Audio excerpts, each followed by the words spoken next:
అండి భోజనం చేసేసిన తర్వాత మా ఆయన్ని పిల్లల్ని గదిలోకి తోలేసి నేనైతే ఇంక బట్టలు మడత పెట్టడం స్టార్ట్ చేశాను. బయట ఉందనుకోండి లక్కోడు ఇంక మడతెట్టిన బట్టలన్నీ పీకుతా కూర్చుంటది. బట్టలు ఉతకడమేమో కానీ మడత పెట్టడానికి చాలా బద్ధకం అనిపిస్తుంది. ఇవాళ మడత పెట్టచ్చులే, రేపు మడత పెట్టచ్చులే, ఎల్లుండి మడత పెట్టచ్చులే అని రోజులు వాయిదా వేసుకుంటూ ఇన్ని బట్టలు అయితే అయిపోయినాయి.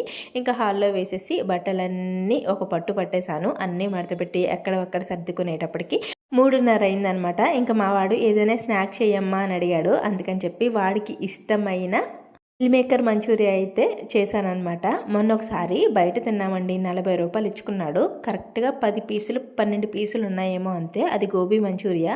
అస్సలు తిన్నట్టు అనిపించలేదు. అదేదో 40 రూపాయలు పెట్టి ఒక కాలీఫ్లవర్ కొనుక్కొని ఇంట్లోనే చేసుకుంటే ముగ్గురు నలుగురు తృప్తిగా తినేయచ్చు. కానీ కొంచెం టైం కేటాయించాలి, మన వాళ్ళకే కదా చేసి పెట్టేది అని చెప్పి మిల్ మేకర్ మంచూరియా అయితే చాలా బాగా వచ్చింది. రెసిపీ కావాలంటే కమెంట్ చేయండి. అలాగే ప్లీజ్ వీడియోని లైక్ చేయండి. బాయ్.